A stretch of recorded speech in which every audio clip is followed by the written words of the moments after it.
الله الرحمن الرحيم. اللهم صل على سيدنا ومولانا محمد صاحب التاج والمعراج والبراق والعلم، دافع البلاء والوباء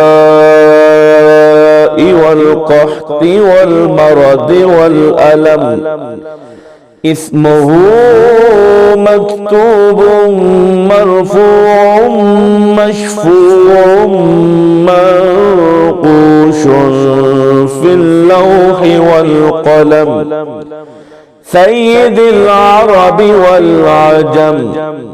جسمه مقدس معطر مطهر منور في البيت والحرم، شمس الضحى بدر الدجى، صدر العلا نور الهدى، كهف الوراء مصباح الظلم، جميل الشيم شفيع الأمم، صاحب الجود والكرم.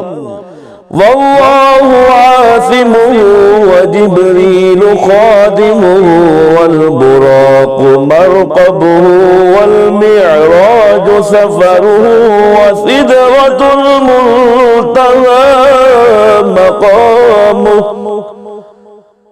وسدرة المنتهى مقامه، وقاب قوسين مطلوبه، والمطلوب مقصوده، والمقصود موجوده.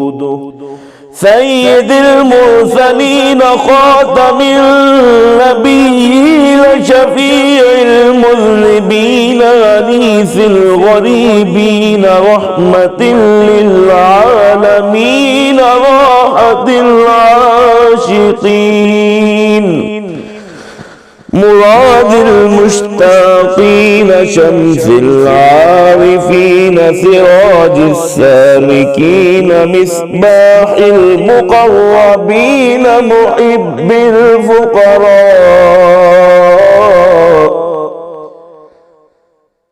مصباح المقربين، محب الفقراء والغرباء واليتامى والمساكين.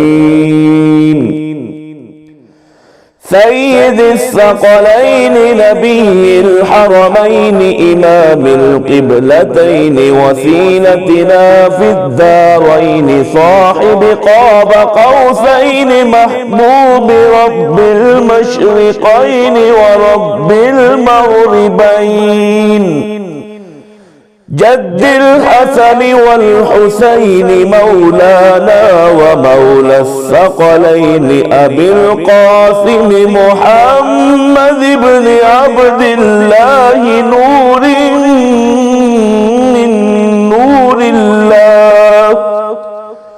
يا أيها المشتاقون بنور جماله، صلوا عليه وآله وأصحابه وسلموا تسليما.